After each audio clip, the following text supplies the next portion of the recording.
हरिओम। स्वागत है आप सभी का गीता ज्ञान में।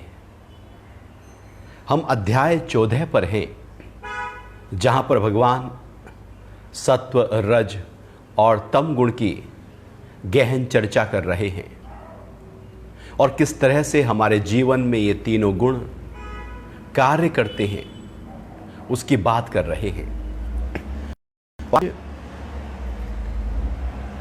ये 18वां श्लोक है अध्याय 14 का। तो भगवान कह रहे हैं कि सत्व गुण में स्थित पुरुष की ऊर्ध्व गति होती है,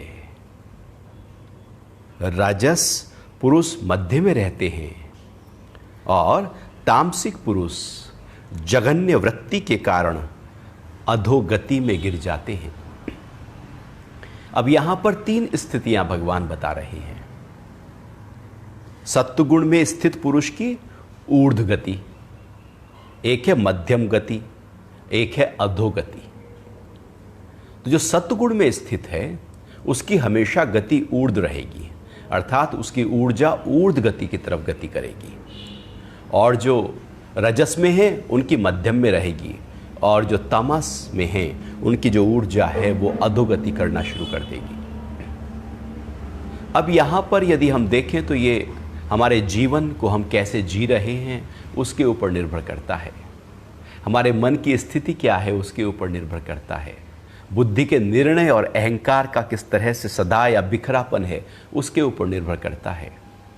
हमारे विचारों का प्रवाह कैसा है उसके ऊपर निर्भर करता है कि वो ऊर्ध्व गति है, मध्यम है या अधोगति है।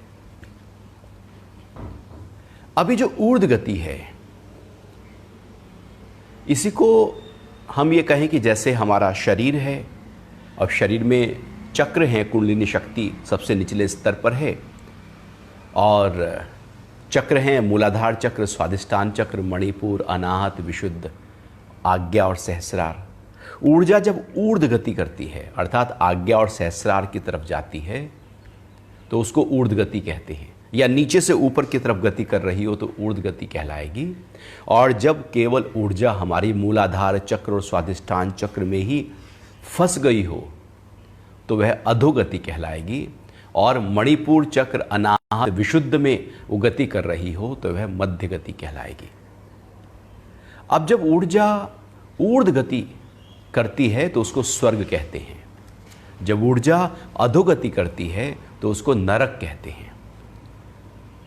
अब ये जो स्वर्ग है और नरक है ये भी भगवान बार बार प्रयोग करते हैं, और समझने की बात है कि स्वर्ग और नरक कहीं बाहर नहीं होते। ये ऊर्ध्व गति और अधोगति कहीं बाहर नहीं होती। ऊर्ध्व गति स्वर्ग और अधोगति पाताल कहीं बाहर नहीं होती। ऊपर के भी 7 लोक और नीचे के भी 7 लोक कहीं बाहर नहीं होते। गुरु गोरक्षनाथ ने कहा कि सुख ही स्वर्ग है, दुख ही नरक है, और भू भुव स्वह मह जन तप, ये जो ऊर्ध्वलोक हैं हमारे चक्रों के आधार पर, और मूलाधार चक्र से नीचे अतल, वितल, सुतल, तलातल, रसातल, महातल और पाताल, ये 7 लोक नीचे गति कर रहे हैं जो पैर के अंगूठे तक होते हैं। तो ये स्वर्ग हो या नरक,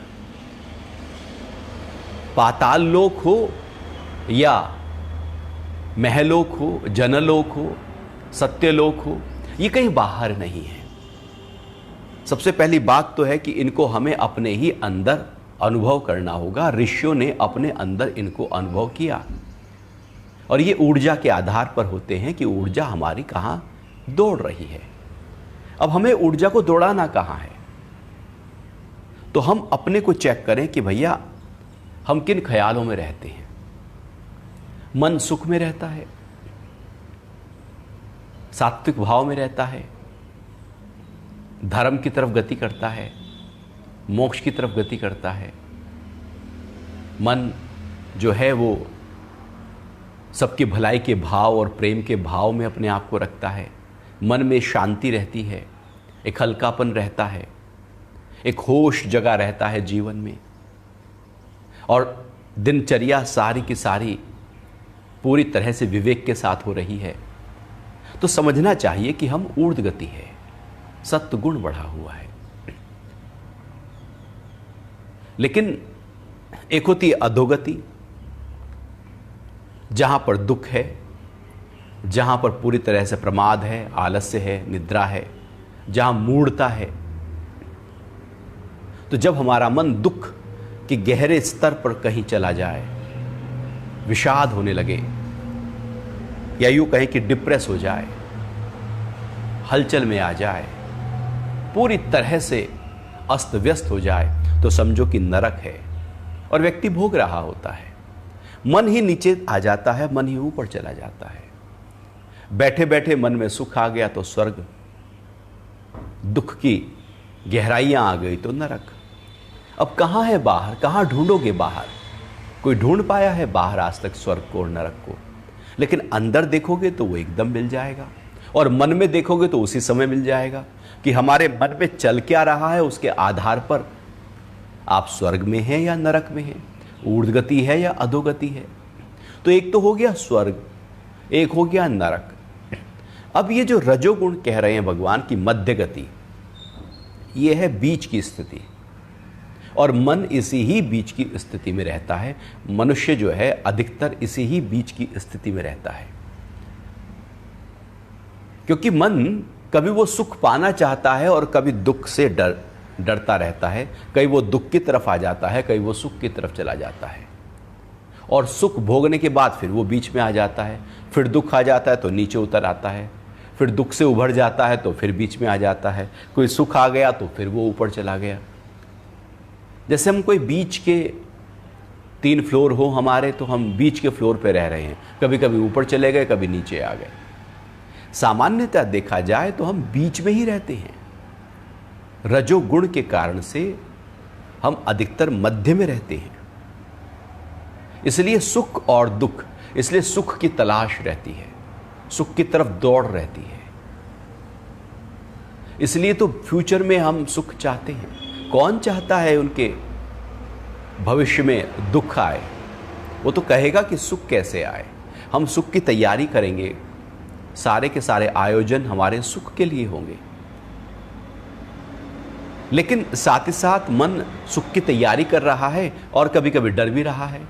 ऐसा थोड़ी है कि सुख की तैयारी करता करता वो डरता नहीं, वो डर भी जाता है, वो नरक में भी गोता खाकर आ जाता है कि ना हुआ तो क्या होगा, ये सारे आयोजन तो किए, ना पूरा हुआ तो क्या होगा। तो व्यक्ति कभी ऊपर कभी नीचे इस तरह से अपने आप को दुड़ाए रहता है, और वो बीच में रहकर कभी सुख और कभी गहन दुख में अपने आप को ले जाता है, स्वर्ग कभी नरक में ले जाता है। और ये जो स्थिति है, जो अवस्था है, ये मन की अवस्था है। और जब मन में विचार इस तरह के होते हैं तो वैसे ही बुद्धि कार्य करती है। फिर जब बुद्धि उसी तरह से कार्य कर रही तो अहंकार भी उसी तरह से बढ़ता है। जैसे कोई व्यक्ति के अंदर दुख आ जाए तो अब उसकी बुद्धि कार्य करना बंद कर देगी। दुख में बुद्धि काम नहीं करती है, इसलिए सोचने समझने की शक्ति उसकी अब कम हो गई है। अब वो किसी और से सलाह लेगा तो बात बनेगी, या कोई और उसको सलाह देगा तो बात बनेगी, अन्यथा नहीं बात बनने वाली। अर्जुन भी तो दुख के पूरी तरह से बवंडर में फंस गया था, और वो अर्जुन विषाद योग 2 अध्याय का नाम। तो दुख में जब व्यक्ति हो तो कोई उभारने वाला ना हो तो व्यक्ति डिप्रेस हो जाता है। तो दुख की गहराइयों में व्यक्ति यदि चला गया है तो वहां से उसको उभारना होता है। तो जब मन दुख के स्तर पर आ गया, दुख ही दुख है वहां पर, तो बुद्धि कार्य नहीं कर रही है, और ऐसे में अहंकार उस दुख के साथ चिपक जाता है, और उस अहंकार के कारण से व्यक्ति कहता मैं दुखी हूं, मैं परेशान हूं। अब अहंकार चिपक गया है दुख में। अब जैसे ही अहंकार दुख के साथ चिपका, अभी एक दुख था जो मन के स्तर पर आया और चला गया, लेकिन यदि अहंकार ने उस दुख को पकड़ लिया तो दुख ठहर जाएगा, और वो लंबे समय तक दुख हमारा साथ रहने वाला है। क्योंकि अब दुख जो है वो पकड़ा गया है अहंकार से, और ऐसे ही सुख भी पकड़ा जाता है अहंकार से।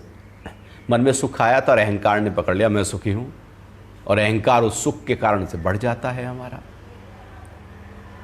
तो इस तरह से मन की स्थिति का असर हमारे पूरे के पूरे व्यक्तित्व के ऊपर आने लगता है। तो मन को संवारना होगा, मन को वो जो ऊर्ध्व गति है उसमें लेकर जाना होगा, और ये आपे नहीं जाएगा, प्रयास है, यही तो साधना है, यही तो प्रैक्टिस है कि मन को कैसे ऊंचाइयों पर हम रखें, कैसे लेकर जाएं। तो भगवान यहाँ पर कह रहे हैं कि सत्व गुण में स्थित पुरुष की ऊर्ध्व गति होती है।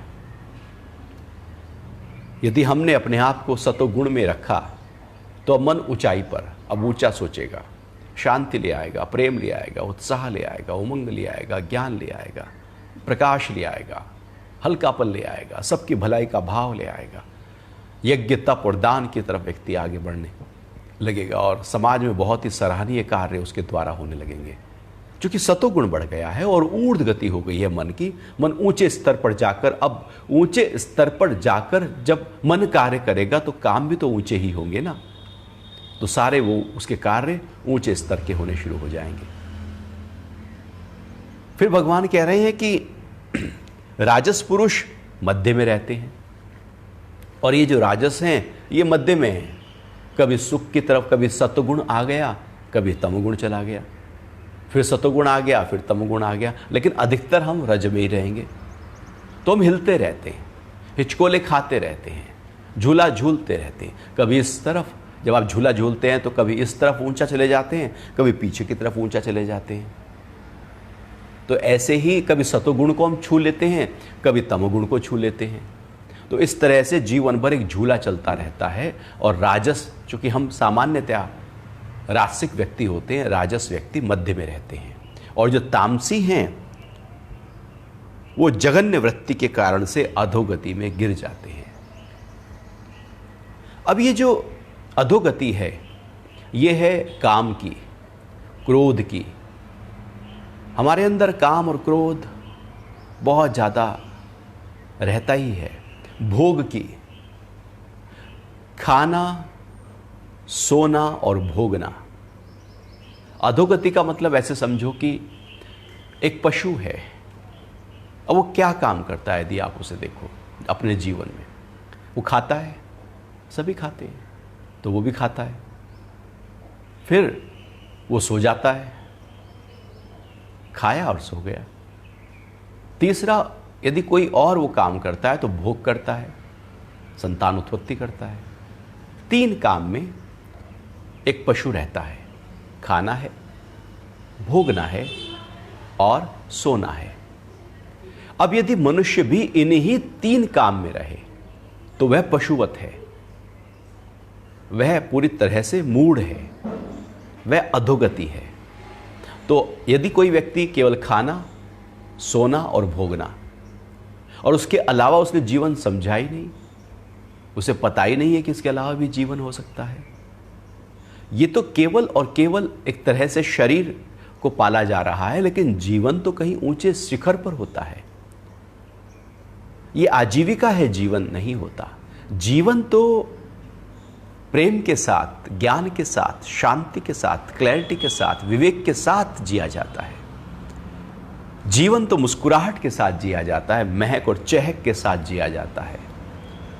बाकी तो सब, अब ये पद भी है तो कोई जीवन थोड़ी है, प्रतिष्ठा भी है तो जीवन थोड़ी है। पद और प्रतिष्ठा तो एक झटके में चली जाती हैं। ये बाहर के सारे आयोजन जो इकट्ठा किए हैं, ये तो एकदम मौत इनको साफ कर देती है, पता भी नहीं लगता। हम तो बेकार में ही इतना अहंकार में रहते हैं कि मैं ये हूँ, मैं वो हूँ। आज इस कोरोना काल में जहाँ पर कोई हॉस्पिटल अवेलेबल किसी भी मरीज के लिए नहीं है, तो वो अपनी वो जो अहंकार है वो एकदम चकनाचूर हो जाता है ना, कि वो है क्या। वो इतना अपने को अहंकार बनाया हुआ था कि मैं ही हूँ, मैं इसको जानता हूँ, मैं उसको जानता हूँ। एकदम प्रकृति आकर सारे अहंकार को तोड़ देती है। हमने ज़बरदस्ती, हमने ख्याली पुलाव में अहंकार बनाया हुआ है। हमारे पद, हमारी प्रतिष्ठा, हमारा धन कहीं धरा रह जाता है। जिसको सारा कोशिश की है जिसको कमाने के लिए, आप देखो कि उसकी कोई भी वो पूरा इकट्ठा करके भी बचा नहीं पाता। तो वो जो अहंकार है वो तो अधोगति का अहंकार हो गया ना। तो हम अपने जीवन को किस तरह से जी रहे हैं, ऊर्ध्वगति में, मध्य में या अधोगति में? खाना, भोगना और सोना। अब ये खाना, भोगना और सोना पशु भी कर रहा है, हम भी कर रहे हैं। तो फिर अंतर क्या हुआ जी? कुछ तो अंतर होना चाहिए, आखिर हम मनुष्य हैं। मनुष्य का मतलब है मन का ईश्वर। जो मन को ऊंचाइयों पर ले जाए वही मनुष्य है। और मनुष्य के अलावा मन को कोई ऊंचाई पर ले जा नहीं सकता, पशु नहीं ले जा सकता। हमारे ही हाथ में है अपने मन को ऊर्ध्वगति देना, सतोगुण में ले आना। तो यदि हम अपने मन को सतोगुण में ले आए, ऊर्ध्वगति उसको दे दी, तो भगवान कह रहे हैं कि हमारी जो है वो ऊर्ध्वगति हो जाएगी और हम सात्विक हो जाएंगे। आगे 14वें अध्याय का 19वां श्लोक में भगवान कहते हैं कि जब दृष्टा गुणों के अतिरिक्त अन्य किसी को करता नहीं देखता और गुणों से अति परे परमात्मा को जान लेता है, तब वह मेरे स्वरूप को प्राप्त होता है। अब और गहरी, अभी तक तो भगवान ने गुणों की बात कही थी, सत्व, रज, तम, 3 गुणों की चर्चा भगवान करते आए। लेकिन अब भगवान थोड़ा और गहरा रहे हैं बात को। अब 3 गुणों से ऊपर उठने की बात कर रहे हैं। ये 3 गुण जो हैं वो हम नहीं हैं, ये प्रकृति से आए हैं, प्रकृति के हैं, प्रकृति में कार्य करते हैं, शरीर में हैं जो कि प्रकृति से बना है। तो शरीर में है जो कि प्रकृति से बना है, तो शरीर तक सीमित है, मन, बुद्धि, अहंकार तक सीमित है। लेकिन आत्मा तक इसका कोई असर नहीं। आत्मा त्रिगुणातीत है। गुणों का प्रभाव आपके मन पर होगा, तन पर होगा, बुद्धि पर होगा, अहम पर होगा, विचारों पर होगा, आत्मा पे नहीं होगा। गुणों की एक सीमा है, जो जहां से उत्पन्न हुए हैं वहीं तक वो कार्य कर सकते हैं, उसके ऊपर नहीं जा सकते। तो भगवान कह रहे हैं कि जब दृष्टा, दृष्टा मतलब देखने वाला। अब दृष्टा महत्वपूर्ण है। ये जो दृष्टा, ये देखने की जो क्रिया हो रही है, वो देख रहा है कि 3 गुण अपना काम कर रहे हैं। कोई तो है जो देख रहा है, कोई तो है कि हम दौड़ रहे हैं और वो नहीं दौड़ रहा है, कोई तो है हम सारे कर्म कर रहे हैं और वो जो का त्यों मेरे कर्मों को होता हुआ देख रहा है, कोई तो है हम सो रहे हैं और वो हमारे सोने को भी देख रहा है, कोई तो है जो हम ध्यान कर रहे हैं, सात्विक कर्म कर रहे हैं, लेकिन कोई ऐसा है जो उसको भी देख रहा है। वो दृष्टा है।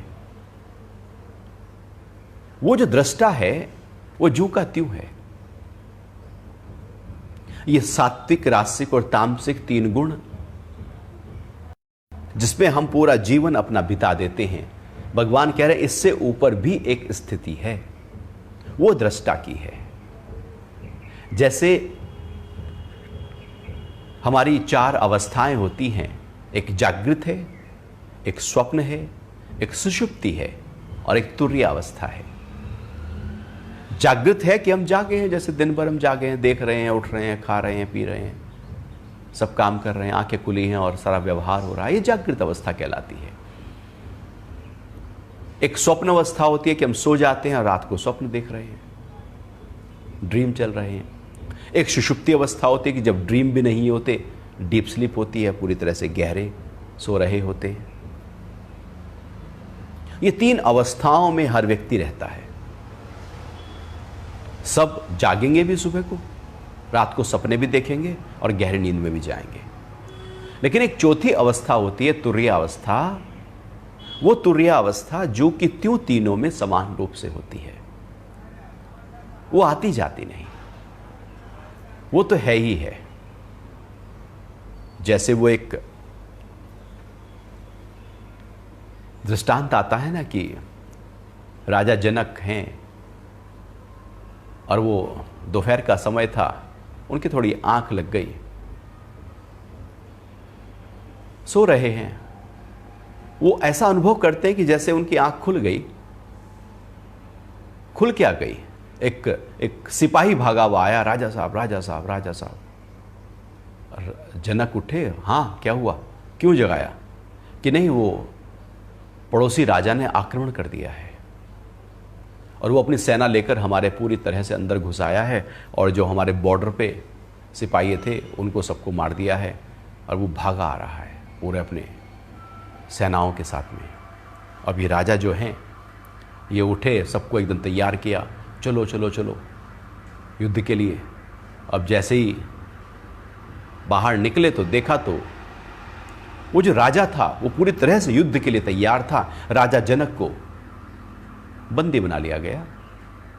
अब राजा जनक को बंदी बना लिया तो राजा जिसने आक्रमण किया था कहने लगा, मैं तुमको क्या सजा दूं? तुम राजा हो इसलिए मैं तुम्हें मार नहीं सकता, लेकिन अब तुम मेरे बंदी हो, मेरे कैदी हो। अब ये राजपाट मेरा है, तुम्हारा नहीं। अब मैं तुम्हें आदेश देता हूं कि तुम इस राज्य से बाहर निकल जाओ।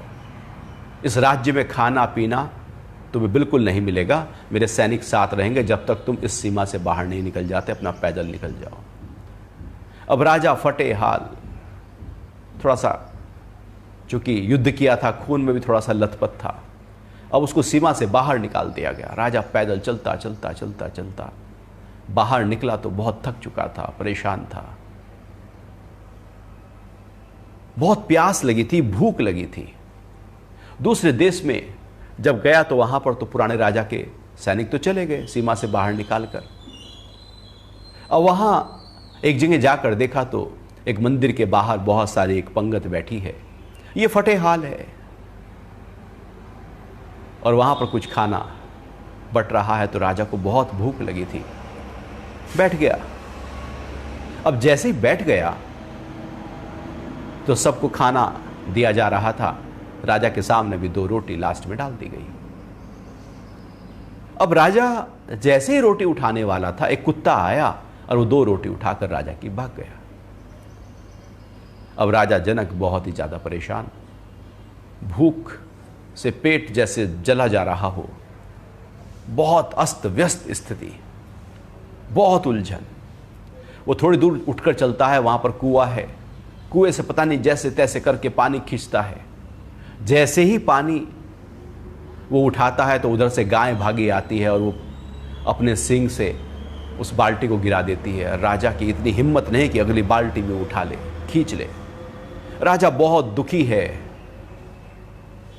इतनी ही देर में उसकी आंख खुल जाती है। आंख खुल जाती है तो देखता है कि दोपहर का समय था और अब लंच सारा लगा हुआ है, खूब पकवान 56 भोग लगे हुए हैं। अब राजा के मन में एकदम बात उठी कि ये सच या वो सच, ये सच या वो सच। अब सब कहें राजा साहब खाना, तो राजा बोले ये सच या वो सच। अब जैसे एक धुन सवार हो गई कि ये सच या वो सच। खाना आए तो खाना ना खाए, सभा में जाए तो वहां पर भी ये सच या वो सच। केवल एक धुन सवार हो गई, ये सच या वो सच। क्योंकि राजा जनक की स्थिति बहुत ऊंची थी, वैसे भी वो ज्ञान में बहुत ही अपने आप को ले गए थे। विद्वानों का जमावड़ा उनके राज दरबार में हमेशा से रहता था। लेकिन एक प्रश्न उठ गया, ये सच या वो सच। अब दुविधा हो गई। 1 दिन बीता, 2 दिन बीते, राजा कुछ और करे ना, कोई राजपाट ना देखें, खान पीन ना खाएं, केवल यही सच या वो सच, ये धुन लगाए हुए है। अष्टावक्र को पता लगा, चूंकि राजा जनक के दरबार में अष्टावक्र पहले भी आ चुके थे। अष्टावक्र आए तो राजा जनक ने प्रणाम किया और कहा कि ये सच या वो सच। तो अष्टावक्र कहते हैं, हे राजन, जब तुम फटे हाल में थे, बिल्कुल बिखरे हुए थे, तुम्हें भूख लगी थी, प्यास लगी थी, ना तुम्हारे पास खाने को था ना पीने को था, थकान से भरा हुआ शरीर था तुम्हारा, लहूलुहान भी थे तुम, पूरी तरह से बिखरे हुए थे। और फिर एक दूसरी स्थिति है जहां पर तुम राजा हो, खाने पीने की सब सामग्रियां हैं, पद है, प्रतिष्ठा है, सब कुछ है। तो राजन, जब तुम फटे हाल में थे तो क्या तुम राजा थे? अब ये बातचीत जो राजा अष्टावक्र की जनक से हो रही है, ये कोई और समझ नहीं पाएगा, क्योंकि राजा ने तो स्वप्न देखा था और स्वप्न थोड़ी बताया था, लेकिन गुरु तो जान जाते हैं कि अंदर चल क्या रहा है। तो राजा ने कहा कि नहीं, जब मैं फटे हाल था तो राजा का कोई भार नहीं था। कि अच्छा, अब तुम राजा हो तो जो स्वप्न था तुम्हारा, क्या वो रियलिटी है? कि नहीं, वो रियलिटी नहीं। कि स्वप्न में जो जागा हुआ था वो रियलिटी है? कि नहीं।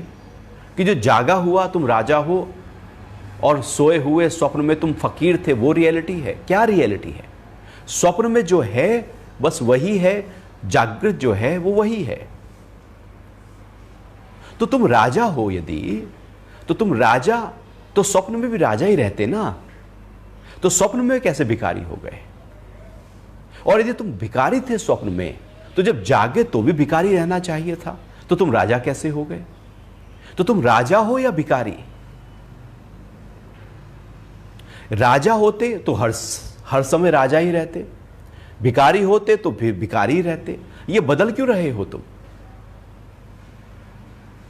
तब गुरु कहते हैं, हे राजन, ना ये सच है ना वो सच है, तू ही सच है। राजा जनक ने कहा, मैं समझ नहीं पाया कि नहीं, ये जो राजपाट तेरा दिख रहा है ये भी सच नहीं, क्योंकि स्वप्न में ये सब ढहने वाला है। स्वप्न में तू फिर फकीर बन जाएगा, और स्वप्न में तू फकीर बनेगा तो वो भी सच नहीं, क्योंकि आंख खोलते ही तू राजा बन जाएगा। तो ना ये सच है ना वो सच है। लेकिन कोई ऐसा है जो दोनों में था। जब तू फकीर था, भिखारी था, फटे हाल था, लहूलुहान था और हारा हुआ राजा था, तो भी तू था, और अब तू राजा है तो भी तू है। तो दोनों में कोई तो है जो दोनों को एक्सपीरियंस कर रहा है, दोनों का अनुभव कर रहा है, जो स्वप्न का भी अनुभव करने वाला है और जागृत का भी अनुभव करने वाला है।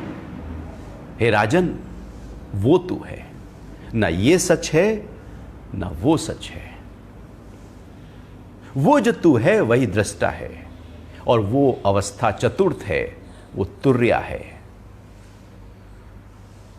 मांडुक्य उपनिषद में इसकी बहुत ही गहन तरीके से चर्चा हुई है। तो चारों अवस्थाओं की चर्चा। तो जो तुर्य अवस्था है, जब हम जागे होते हैं तब भी वो रहती है, सोए हैं तब भी रहती है, गहरी नींद में है तब भी रहती है, वो दृष्टा भाव जू का त्यों बना रहता है। लेकिन हमें नहीं पता होता उस स्थिति का, हम भूले हुए होते हैं, हमारा ध्यान कहीं और है। तुर्य अवस्था को यदि पकड़ लिया तो मुक्ति है, और पूरा अध्यात्म, पूरी स्पिरिचुअलिटी उसी तुर्य अवस्था पकड़ाने के लिए है कि कैसे हम उस तुर्य अवस्था को अनुभव करें और उसी में ही रहें, और उसी तुर्य अवस्था में रहकर दिन भर के सारे काम करें। रात को भी सोएं तो तुर्य अवस्था हमारी सजग हो, और स्वप्न भी यदि आ रहे हैं तो तुर्य अवस्था को पकड़े हुए हो।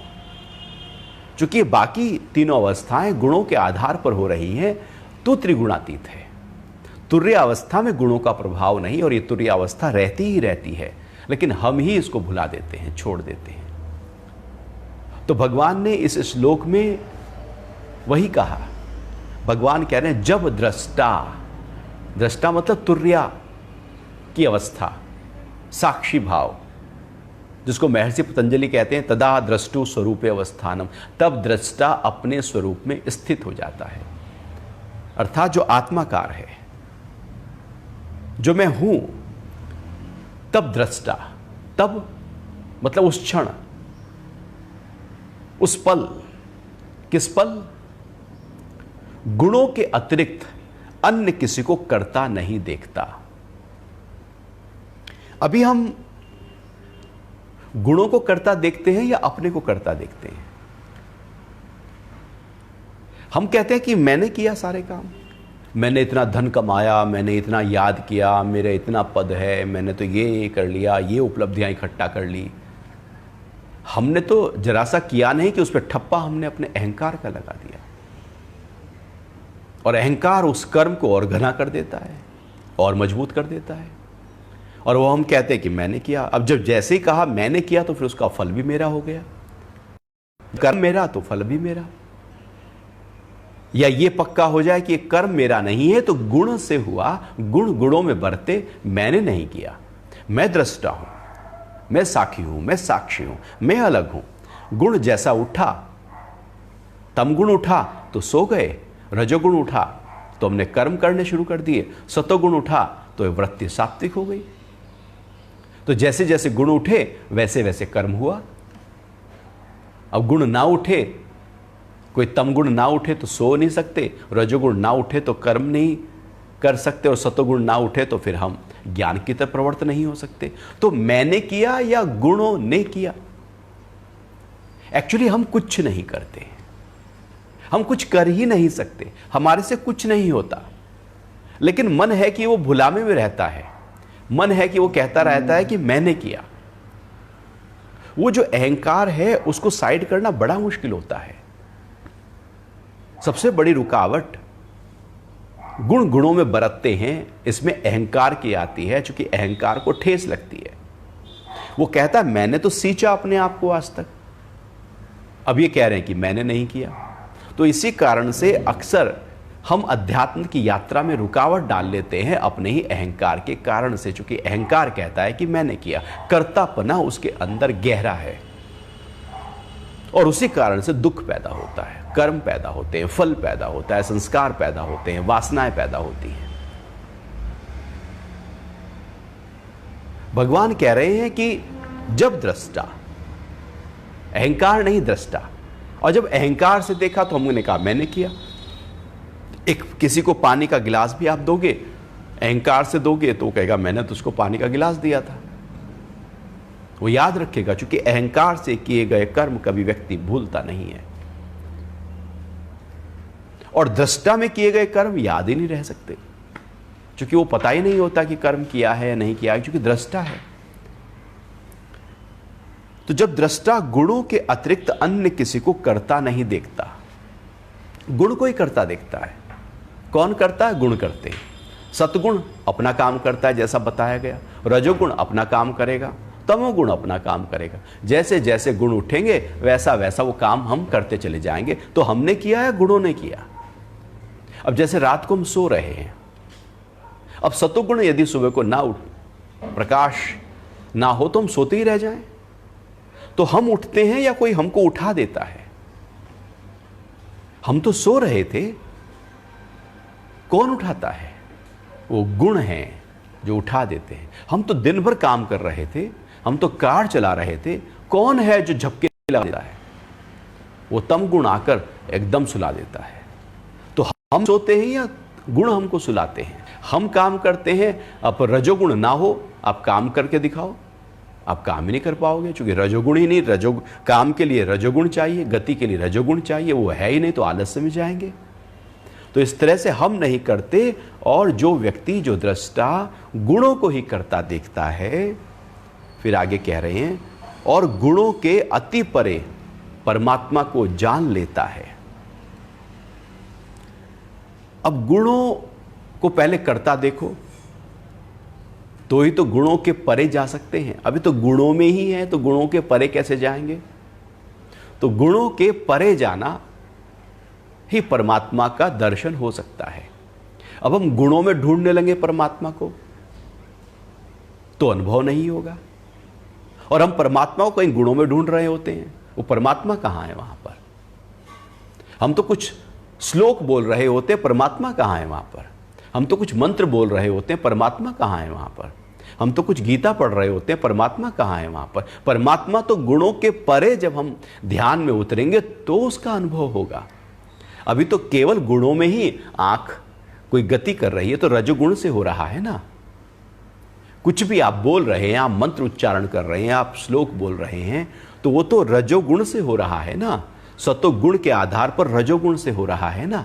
तो गुणों में यदि आप यज्ञ कर रहे हैं तो फिर परमात्मा का अनुभव कहां है वहां पर? वो तो गुणों में ही तो है। हम हम कहें ये कर्म से हम परमात्मा को पालेंगे, नहीं, उस कर्म से हम सतोगुण को पाएंगे, परमात्मा को नहीं पाएंगे। सतोगुण परमात्मा, लेकिन सतोगुण से परमात्मा को नहीं पा सकते। सतोगुण से उठना पड़ेगा, सतोगुण के पार जाना पड़ेगा, अति परे होना पड़ेगा। और यहां पर भी अति परे कहा है, बिल्कुल आसपास बॉर्डर पे नहीं है कि सत्वगुण खत्म हुआ नहीं कि हम गुणातीत हो गए। अति परे अर्थात इतना, जैसे आर्म डिस्टेंस हो कि दूर हाथ हो, मैं आंखें और हाथ में कितनी दूरी है, अति परे हो गई। और फिर कोई और दूर चीज हो जाए तो वो और परे हो गई, और दूर हो जाए तो वो और परे हो गई। ऐसे ही दृष्टा जब गुणों को, तीनों गुणों को इतना दूर देखने लगता है कि वो अलग है और ये गुण अलग हैं, और गुणों का प्रभाव बिल्कुल भी नहीं रहता, उसी ही पल वो क्षण है उस परमात्मा की अनुभूति का। अन्यथा हम गुणों में ही खेलते रहते हैं, और गुणों में ही, सात्विक गुण के कारण से हम सोचते हैं परमात्मा को हमने अनुभव कर लिया। वो सात्विक गुण का असर था हमारे ऊपर। आनंद की अनुभूति सात्विक गुण से थी, लेकिन सात्विक गुण में रहकर परमात्मा न मिलेंगे, अति परे जाना होगा। तो भगवान कह रहे हैं कि गुणों से अति परे परमात्मा को जान लेता है, तब वह मेरे स्वरूप को प्राप्त होता है। अभी जो 3 गुण हैं ये तो प्रकृति से हैं, और आत्मा पुरुष है। तो परमात्मा को यदि पाना है तो प्रकृति को तो छोड़ना होगा ना, प्रकृति से तो ऊपर उठना होगा ना, अन्यथा प्रकृति तो उलझा के रखेगी, प्रकृति तो उलझा के रखेगी ना, अटका के ही रखेगी ना।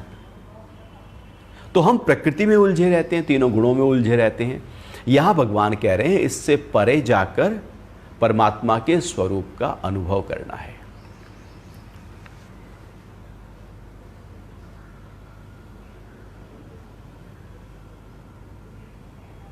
आगे भगवान 20वें श्लोक में थोड़ा और आगे बढ़ते हैं, और 14वें अध्याय का 20वां श्लोक कह रहे हैं कि यह पुरुष शरीर की उत्पत्ति के कारण रूप इन 3 गुणों का उल्लंघन करके जन्म, मृत्यु, वृद्धावस्था और दुखों से मुक्त होकर अमृत तत्व को प्राप्त करता है।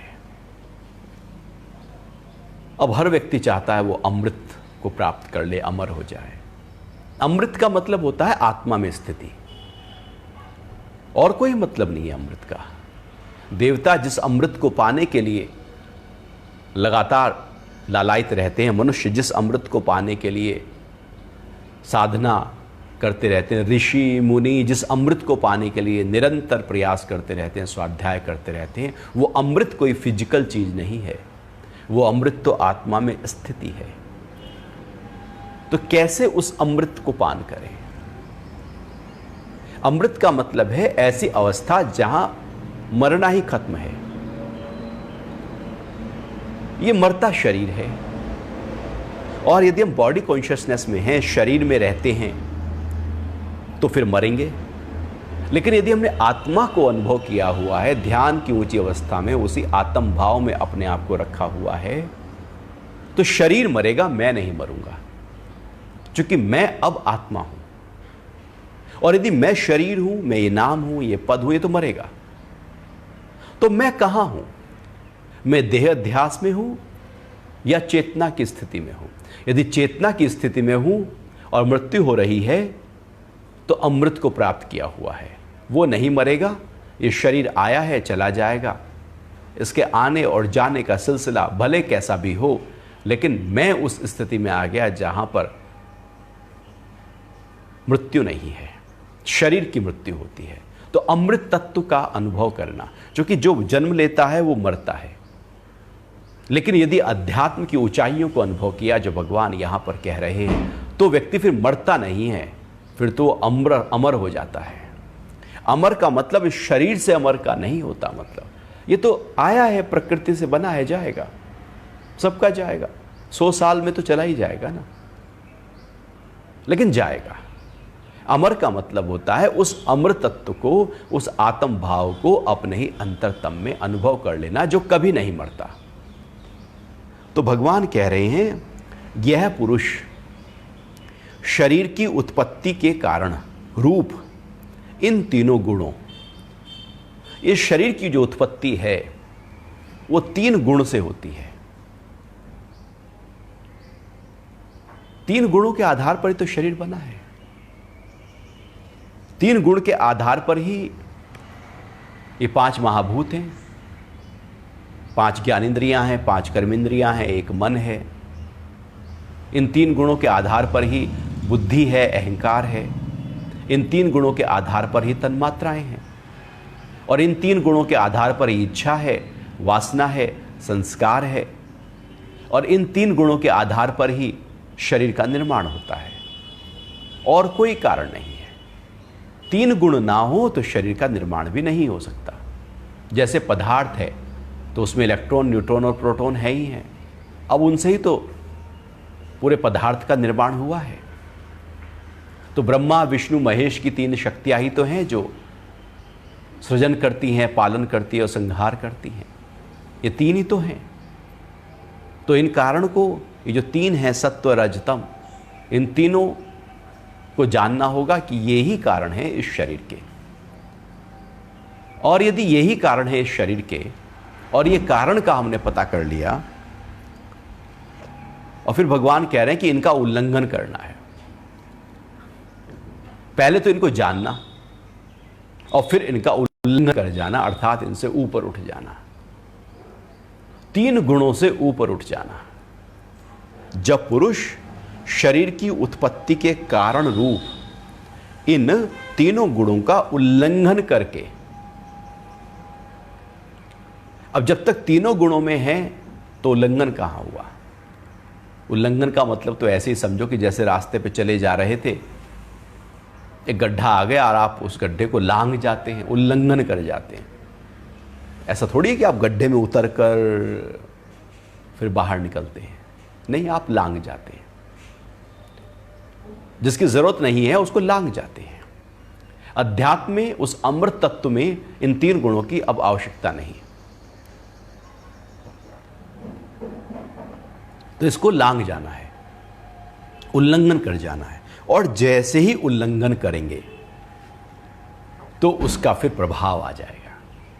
क्या प्रभाव आएगा? जन्म, मृत्यु, वृद्धावस्था और दुख, ये 4 चीजें। जन्म है तो मौत है, और यदि जन्मा है शरीर तो फिर वृद्धावस्था भी है, और दुख भी पूरे जीवन भर है। तो जन्म और मृत्यु के बीच में दुख और वृद्धावस्था है ही है। यदि इनसे परे जाना है, इनसे मुक्त होना है, जन्म से मुक्त होना है, मृत्यु से मुक्त होना है, वृद्धावस्था और दुख से मुक्त होना है, तो 3 गुणों से परे जाना होगा। अन्यथा ये 3 गुण जन्म देते रहेंगे और मौत देते रहेंगे, और ये जन्म और मरण का सिलसिला लगातार चलता रहेगा। कहां खत्म होता है ये सिलसिला? ये तो चलता रहता है। न जाने कितने जन्म के बाद हमने ये मनुष्य जन्म लिया है। ये जन्म और मरण, चूंकि जब तक हमारे अंदर संस्कार हैं, वासनाएं हैं, कर्मों के फल पड़े हैं, तब तक ये सिलसिला चल रहा है। क्योंकि भोगने के लिए फिर आना पड़ेगा, फिर और इकट्ठा कर लेंगे, फिर आना पड़ेगा। तो यदि जन्म से उठ जाएं तो मृत्यु से उठ सकते हैं।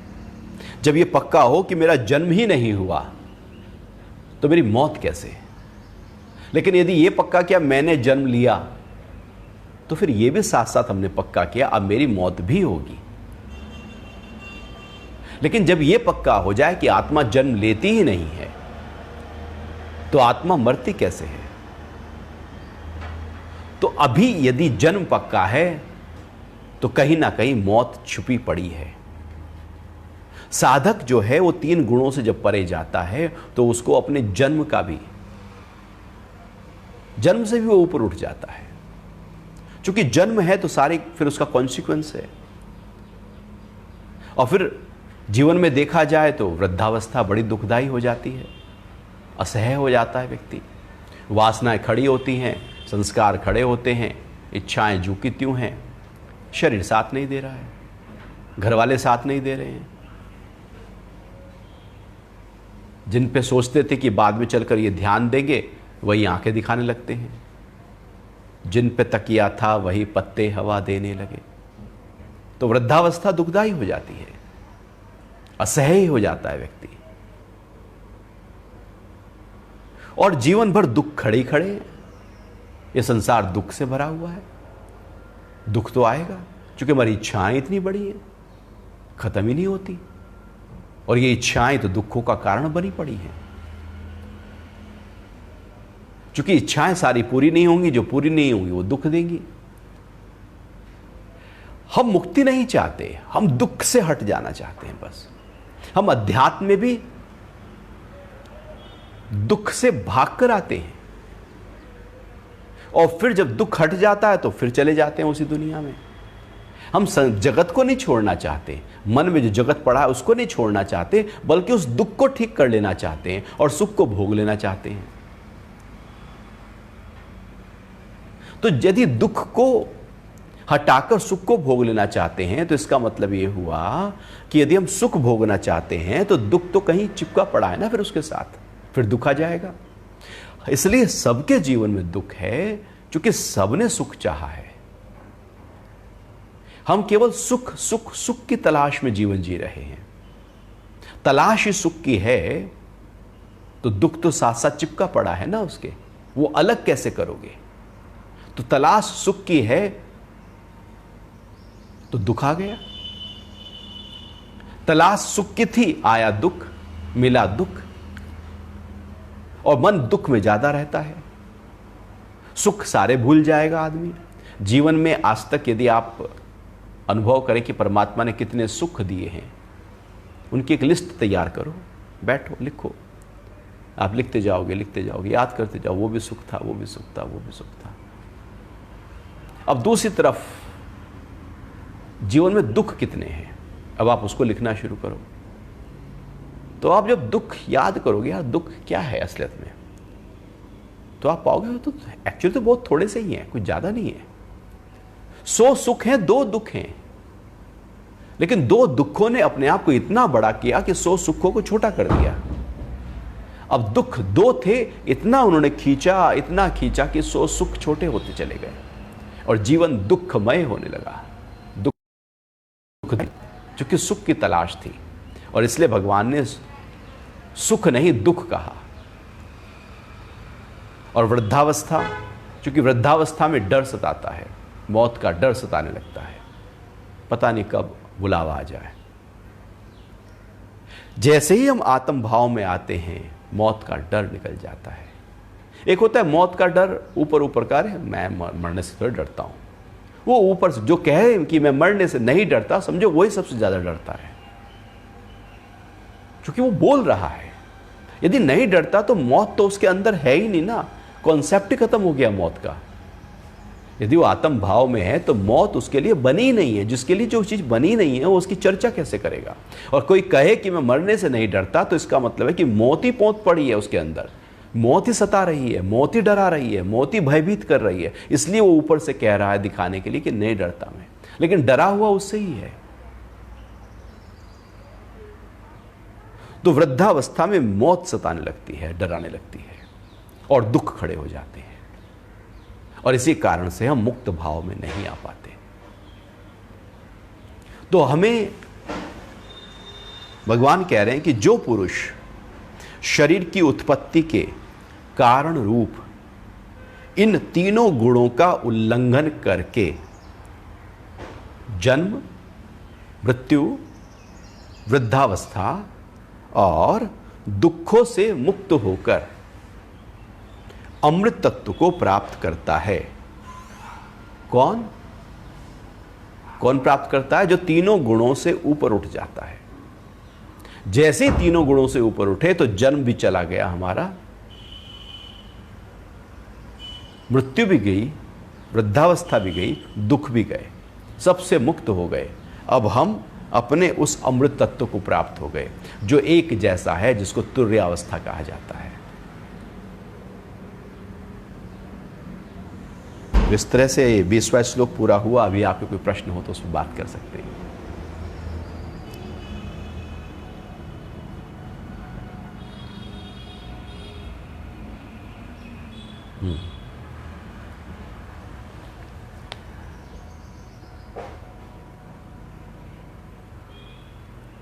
हाँ, तो ध्यान को और कैसे गहरा किया जाए? जैसे जैसे होश जगती चली जाएगी, आपका ध्यान गहरा होता चला जाएगा। जरूरत है दिनचर्या में होश को जगा लेने की। यदि दिनचर्या में ही होश नहीं जगा तो ध्यान कभी हो नहीं सकता।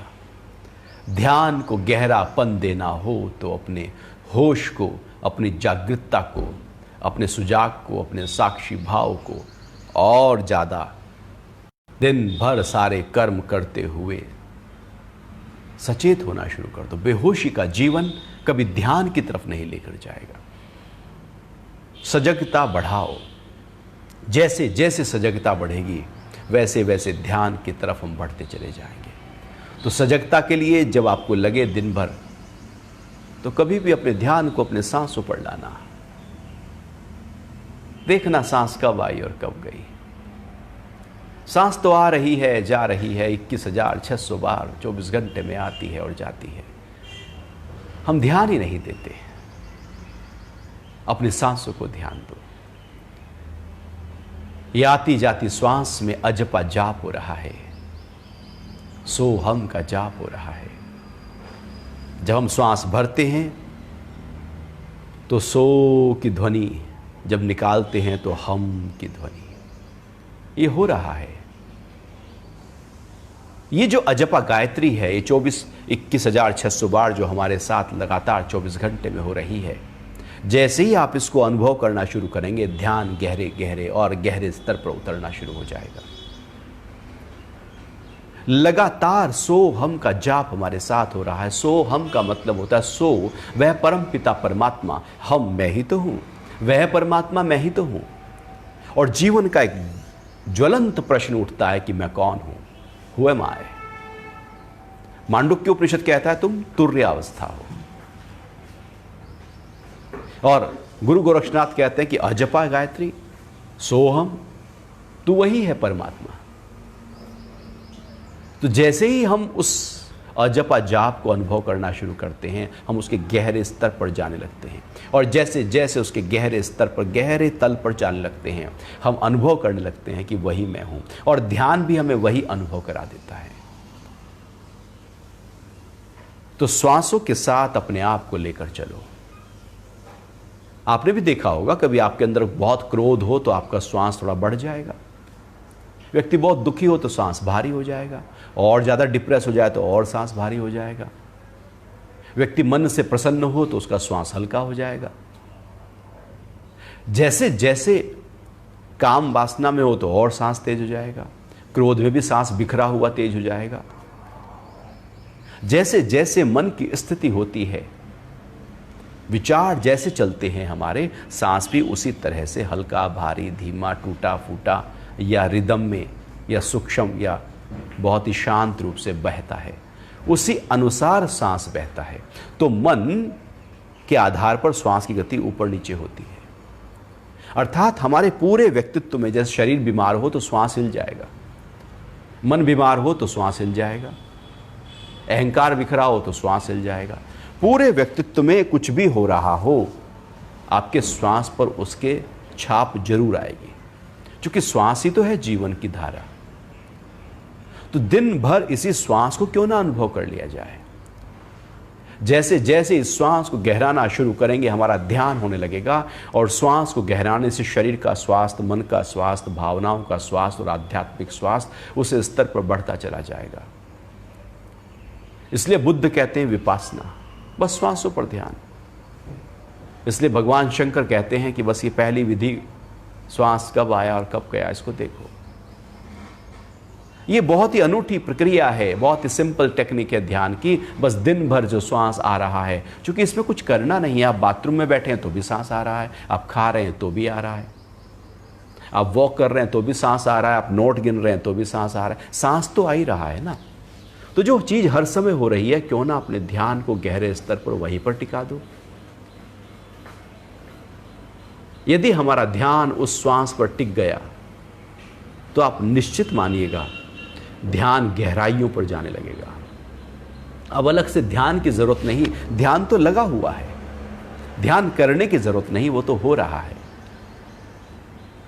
तो दिन भर श्वास जब भी ध्यान आए, हर समय तो आएगा नहीं, कभी आ गया, या आप लिख कर रखो अपने घर के हर जगह पर, जैसे हम लिख कर रख लेते हैं ना भैया, मुस्कुराइए, आप बाथरूम में हैं तो बाथरूम में लगा दो चिप, मुस्कुराइए आप ड्राइंग रूम में लिख कर चिपका दो, मुस्कुराइए आप किचन में लिख के चिपका दो, मुस्कुराइए आप कार में हैं, ऑफिस में, छोटी छोटी पर्चियाँ बनाओ, स्माइली बनाओ और चिपका दो और कह दो मन को कि जब भी देखूंगा मुस्कुराऊंगा। और जब देखो मुस्कुराओ, क्योंकि केवल याद ही तो करना है मुस्कुराने के लिए। याद आई नहीं कि उन्होंने मुस्कुराया नहीं, कुछ विशेष आयोजन की जरूरत नहीं है, केवल याद चाहिए। ऐसी श्वासों पर ध्यान के लिए केवल याद चाहिए। इसलिए लिखकर अलग अलग स्थानों पर जहां पर आप दिन भर रहते हो कि सांसों पर ध्यान, और मन से कह देना पक्के रूप पर दृढ़ निश्चय और संकल्प से कि जब पढ़ूंगा, इसको देखूंगा तो श्वासों पर ध्यान ले आऊंगा। ऐसे दिन भर जहां जहां रहते हो वहां लिख कर रखो। कोशिश आप करो कि श्वासों पर ध्यान लाओ। आप पाएंगे कि आपका श्वासों पर ध्यान आने लगा है, गहरा होने लगा है। बस श्वासों पर ध्यान आया नहीं कि तनाव गया नहीं, डर गया नहीं, क्रोध भागा नहीं, जो चिड़चिड़ापन है सब चला जाएगा, द्वेष हट जाएगा। श्वासों पर ध्यान आते ही प्रेम का भाव आपके अंदर से खुद ब खुद जगना शुरू हो जाएगा। वो असीम शांति का अनुभव खुद ब खुद आने लगेगा। वो आनंदमय कोश में आप पहुंच जाएंगे, क्योंकि आप अपने श्वासों के साथ जड़ गए हैं। तो इस तरह से दिन भर श्वासों पर अपने ध्यान ले आओ। आप जब फिर ध्यान के लिए बैठेंगे, ध्यान गहरा होगा, पक्का होगा, मजबूत होगा। हरि ओम।